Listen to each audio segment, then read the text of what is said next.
concise conversation around the house. So our session today is going to be a lot more structured, a lot more informational, a lot more informative, but also a lot more tactical. My aspiration for our time together today is that I don't impress you, but that I leave you offended.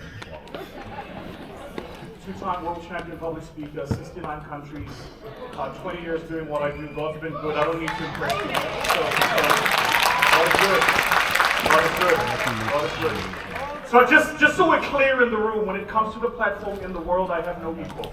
But now that I've said that, I want to be very clear. I am not bringing the energy here to impress anybody. You want to be impressed, go follow my social media. What I thought I would do for our time here today is to have a conversation with entrepreneurs from one entrepreneur to another. Is that okay? All right, great. What I will do is I'm going to share with you a lot of the what does this tell you? This tells you that I'm as good as they say. This tells you that I don't just talk about business, I'm in it. So I'm in asset management and investments, I mentor people, I'm chairperson of Silicon Cape, I chair the Innovation Village, I chair, there's like a million things that I do. God is good. So that we don't need to spend time talking about these things. The only reason I put them up on the deck is just to make one final point, if it hasn't been made already. There are some things about which you can't just do theory. Like, if I gave you a 400-page book on the physics of swimming, and you read the book, wrote every single exam you could on the book, but didn't jump into water, you still would be a lousy swimmer. And so for those of us in business, there is the theory of business, and then there's life. And so one of the things about which I am really passionate is making sure, in particular for entrepreneurs, that we take the theory and we make it real so that it's something we can apply in our lives. The second point I want to make is this. For whatever reason, and maybe it's just how I come across or how I'm presenting, but sometimes people think I don't quite understand the realities of the world. So I just want to be clear for our time here today. Prejudice is real. Like if you are I'll give you a simple statistic. For young black females between the ages of 18 and 25 in South Africa, in the northern provinces, specifically in Limpopo, the unemployment rate is 67%. That isn't the case for young white males in Cape Town. Okay? So prejudice is real. But I, by God's grace, have learned that I'm not going to spend my time, energy, intellect, or network fighting battles that I can't win. I can't win the battle of how other people perceive me. I can only win the battle about how I do what I do. So for every person in this room who's like, yes, but I'm disadvantaged. Yes, and then? Yeah, but life's not fair for me. I grew up in the Cape Flats. Sure, and then? Listen, man, you want fair, buy a cup of cake. This thing is called life. And it's not fair for any of us, and some of us have to deal with more unfairness than others. I mean, if you're not me, 6'2", well-built, good-looking, very well-spoken, it's going to be tough for you. It's going to be tough. It's going to be tough. You know, you could be Rosario, then you're really in the shit. Then you're really in trouble. So, I want to be clear here in the room. I'm going to share a lot of the tactical stuff. It isn't fair. Life isn't fair. But let's not pretend that it is, and let's not seek that out either. So my model, and how I lead, and how I get into business, and how I work with people, is I only concern myself with things that I can influence or control. If I can't influence it, I can't control it, I don't worry about it. Because I can't change it anyway. Like, I'll give you another example. In South Africa, we're in a low-growth, they say low-growth economy, it's actually not true, we're in a no-growth economy. We live in an economy that has grown at less than 1% every year over the past 10 years. The only time we broke that mold was in 2021, and that's not even because the economy grew, it's because we recovered from COVID. So if you've been living in South Africa for the past 10 years, you've lived in an economy of no growth. Our population CAGR, compounded annual growth rate, last I checked was circa 1.2%. That is to say, the population of registered citizens, excluding migrants, some of whom are coming into this country outside of the bandwidth of the law. Excluding that, the population growth rate is over 1%. So you have an economy that's not growing, population that is growing. Can you, comrades, see what's going to be the problem? if you just extrapolated GDP per capita, the number of people living in the country relative to the GDP, immediately you know that just being in South Africa over the past 10 years, you've become poorer. This is before you start adjusting for stuff like the foreign exchange rate and what's happening with our currency. I was looking the other day, the first time, true story, the first time I traveled overseas was in the year 2002. And I was traveling to go and speak at a public speaking competition in London in 2002. And I remember this vividly because when I went, I was in London, and you know you go into the stores and you want to buy that ruler that says London. And if you've never traveled overseas, what I'm about to share with you is a life-changing tip. And so I walked to the shop and I had a look at the prices and I started calculating on the exchange rate. And the lady who was my public speaking trainer, Peter Crown, said to me, whatever you do when you travel overseas, never calculate the exchange rate, because then you won't even buy bread. And it's an absolute true story. Then when I traveled, I think the exchange, the rand to the pound was 7, maybe 8. What's it now? It's like 20 something. And then I hear South Africans go, the exchange rate is bad. Really? Try being in Nigeria. I was just there a few days ago. Just try and be in Nigeria. Like the Naira, I think, is now at something like 1,500 or something to the dollar. It was just a couple of hundred Naira to the dollar the other day. So it's not fair. Put on your big girl panties and move on. Like I don't, maybe, and please, if the words fail me, hear my heart. It's not going to be fair if you don't speak the right kind of English, or didn't go to the right school, or it's not going to be fair. So excuse me, forgive me, fuck it. Just do what's in front of you. Do what's in front of you. And I feel really compelled to say that, because in our time last year, that's a lot of the feedback I got from some of the people in the room. They're like, this sounds great, but I come from the flats. Yeah, and then? Just do what's in front of you. Just do what's in front of you. Okay, great. I'm going to first recap where we started last year, just so we have a basis. I'm going to give you these two companies. This is a test of whether or not you were listening last year. These are similar companies. They operate in a similar market. They sell similar products. We could, if we wanted to do like one of those UCT GSB case studies, go really into the details, but Catherine will do that later. What I wanted to do was to keep a 40,000 feet view, helicopter kind of really Boeing view of these two businesses. And if you do, here are the facts.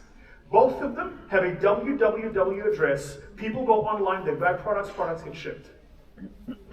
That's the business model. So what I've done here is I took the income statement of both of these companies and I broke that income statement into its component parts. Let me just pause this and then side note. When you are an entrepreneur, how do I say this? You have no excuse not to know the language of business. Okay, so whether or not you went to the right school or didn't, or have a qualification or you don't, you have a degree or you don't, or you're good with maths or you don't, there is just no excuse. If you can't reason through an income statement and a balance sheet, you seriously need to reconsider being an entrepreneur. And maybe it's the fact that I'm 5 to 40, I'm 39, and I just have no patience for entrepreneurs who go, well, I don't know the difference between gross profit and markup. And yet you're on YouTube the whole day, watching CMTV. That was good, right? Hey, yo, boom! I'm a big King Ginger fan, by the way, if any of you know him. For those of you that don't know him, don't worry, he'll come to Cape Town eventually. So the point I'm making is learning things like, and for some of us here who operate at high levels, it might sound rudimentary, but there's somebody in the room here. There's somebody in the room who needs to hear that. Learning things like revenue, margin, gross profit, net operating profit, less adjusted taxes, free cash flows. These are just things you need to know. So whether you go and do a course online or sign up for a course somewhere, learn it. Because if you can't learn it or know it, you're going to struggle in business. I think we really have a responsibility to lift the barometer of what we expect from each other. Let's just start there. So what I've done here is I broke down both of these two companies' income statements. And what do you notice? Well, first you notice that of a $10 billion top line, in the burnt orange, Alibaba made $1.1 billion in net profit. Amazon, of a $50 billion top line, as near as makes no difference, made $1.6 billion. And the question I'm asking here is a simple question. If you had $1 to buy either one of these two company shares, which share would you buy? Hands up if you're buying Alibaba. Hands up if you're buying Amazon. Hands up if your hand's not going to go up because you don't know what we're talking about. But you're like, this looks good, let me write it down. So the fundamental problem we have in South Africa is this, and I say this with the greatest of respect. Our funding institutions are built to finance Alibabas in an economy that needs Amazons to grow. So unless we have a real conversation about the unit economics of some of the funding institutions, both private funding institutions as well as some of the state-led ones, we're constantly going to find ourselves having this problem. And I could double-click on that point, but we just don't have the time. And so the fundamental question here is, which of these would you buy? But what I've done here is something that finance people do often, which is I've given you a single data point without giving you the trend line. So let's have a look now at the trend line. This is revenue to net income from the year Amazon was founded in 1997 until the year of our Lord 2018. The point that I gave you was circa there. So if you had made the decision to buy Amazon and not Alibaba, you would have missed the entire upward growth rate. You see that? You see that? Right. There are three things we're going to spend some time on over the next 33 minutes. First, if you want to build a business that goes from here to there, what are the things that you must do? Second, where will you find those things? And third, more importantly, what must you stop doing? Is that okay? Yeah. Is that fair? If that's of no value, it's okay. We'll see you outside at tea.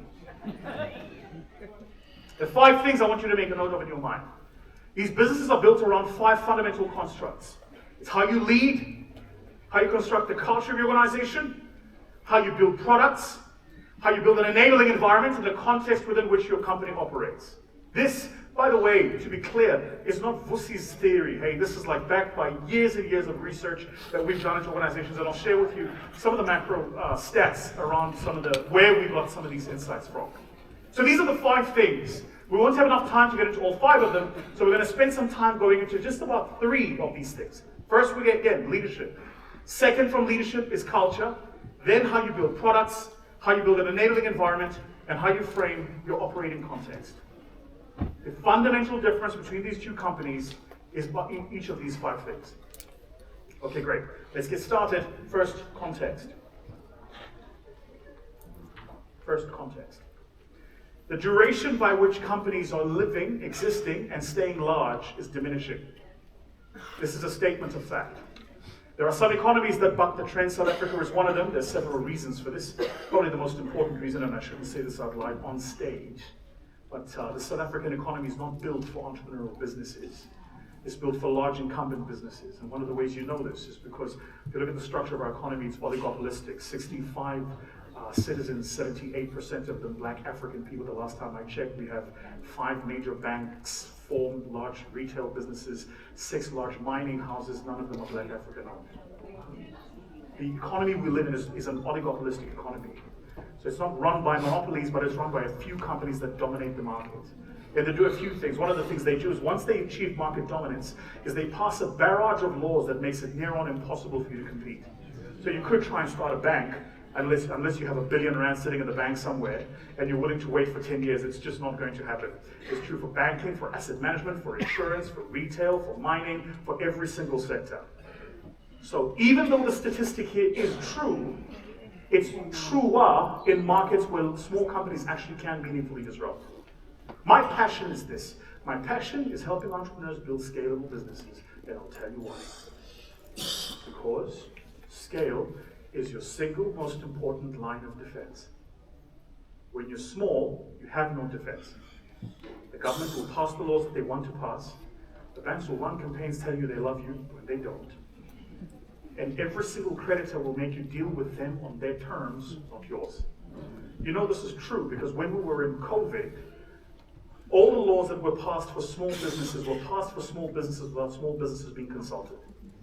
You realize it didn't happen for anybody else, right? Like all the other sectors that are large and dominated by large players were asked, what are the laws we should pass so that you can keep operating but we can protect the country? For small businesses, I don't know about you guys, maybe I'm not as important as some of you in the room, nobody called me.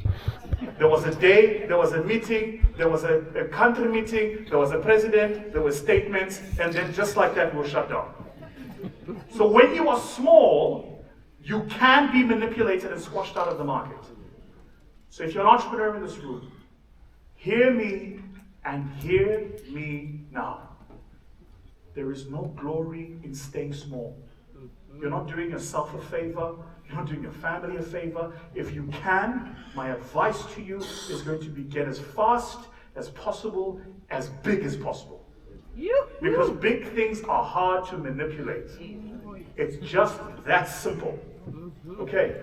So it's really important for us to think about how do we scale. And as I said earlier, I'm going to spend time giving you a framework of how to scale. I went to pull these articles which I thought were interesting.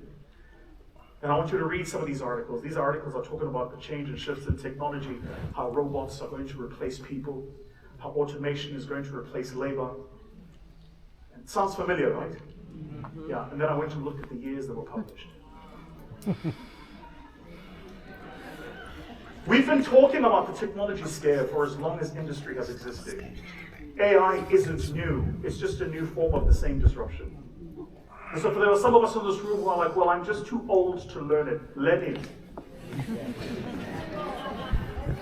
Like, there's no other way to say it. It's like, well, I'm too old to learn. No, you just learn. Whatever you need to learn it. Right? Because all of us are having to think and rethink how we work and how we operate. I don't want to get much into this. I want to move on from this. First was context. Second was culture. So when you think about building a culture for your organization, these are the 5 layers I want you to think about in your own company insofar as delivering good service and product to your customers. Let's pause. Talk amongst yourselves. I just want to catch my breath.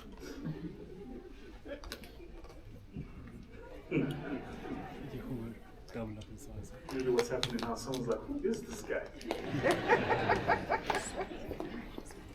There are 5 layers built into how you execute and deliver in the marketplace. Insofar as customer service is concerned, we're going to go through all 5 of them. The first layer is where we deliver customer service and experience in an inconsistent way.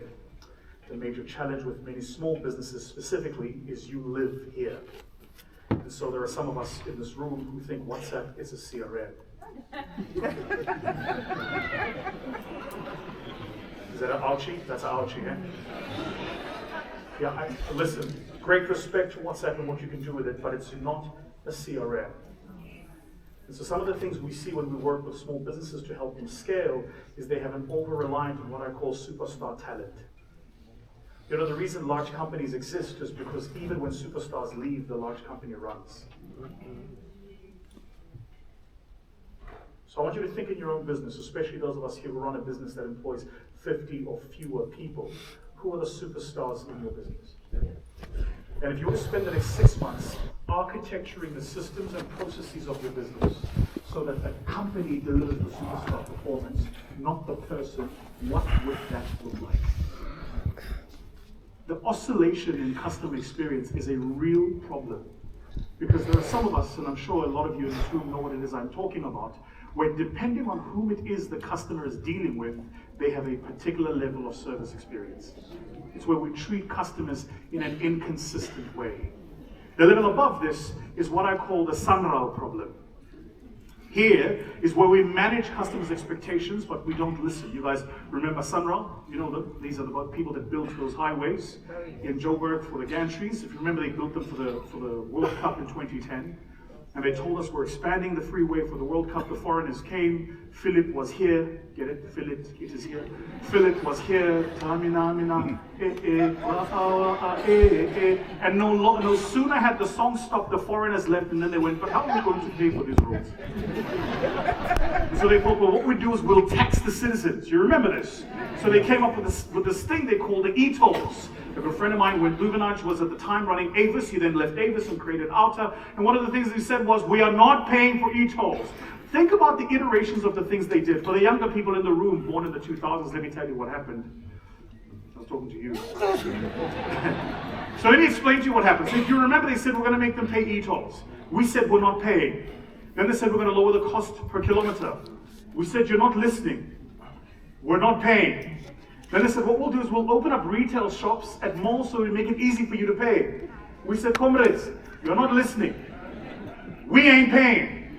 And then they said, what we're going to do is we're going to put these tags on your windscreens to make it easy for you to pay, and we'll debit the money on your bank account. We said, but you are not listening. We are not paying. And 10 years later, they canceled it. And some of us here do the same thing in our business. You hear what the customer is saying, you just do nothing about it. And sometimes instead of making the changes yourself, give you one free product. And so you really have to ask yourself the question, are you managing customer expectations or are you listening? And let me tell you, listening is hard. So I'll give you a personal example about listening. Every year every time I travel, clients will get a feedback thing from my team, and they get to rate me on a few things. And about a year ago, one of the feedback I started getting was that I, personally, was consistently late to arrive to the airport, which is true. My diary gets so full that no matter where in the world I am, I'll often be late to the airport. So we started thinking as a team around how do we remove this. The first thing we did was we built an entire protocol team. The protocol team's role is to make sure that I'm at the right place at the right time. They took it out of my hands. So I don't travel from home or airport, or from hotel to the airport to the venue. That's completely out of my hands. So we removed that experience because even though it was hard feedback for me to hear, I had to listen. You will grow more from listening to customers who give you sour feedback. Because the ones who tell you the sour stuff still care enough to tell you. Exactly. In some parts, they just walk away. So the second level is where we manage customers' expectations by hearing them but not listening. The third level is where everybody in this room hopes to get to. Here, we standardize the customer experience because we've begun to understand what the customer is looking for. To be clear, all you've done when you get to this level is you've achieved efficiencies and operational rigor. So there are some of you in this room, I imagine, who run a business and you've had a systems engineer come into your company, you've done time and motion studies, you've drafted your standard operating procedures and processes, you've got turnaround time, some sort of engineering quality metric. What you've done is you've built a phenomenal McDonald's. Anywhere in the world you go, a Big Mac will taste exactly the same. It's not magic, it's because McDonald's has really defined the process of how do they value deliver. I might have shared this with you last year. For those of you who don't know, McDonald's is the only company in the world that has a license from Coca-Cola to sell fake Coca-Cola. Not sure if you're aware of this. If you go to a McDonald's and buy Coca-Cola as a part of a meal, that's not the Coca-Cola from Coca-Cola. They have the license to mix the Coca-Cola on premise. Now, if you don't believe me, when you leave here, go past the McDonald's. Buy yourself, my favorite meal personally is a McFeast Deluxe.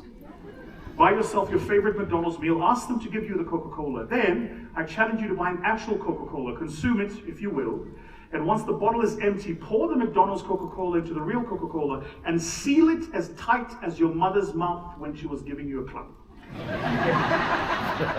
It was just my mom. The harder her mouth, the harder the club. Some of us grew up rough. That's why we are street. Is it just me?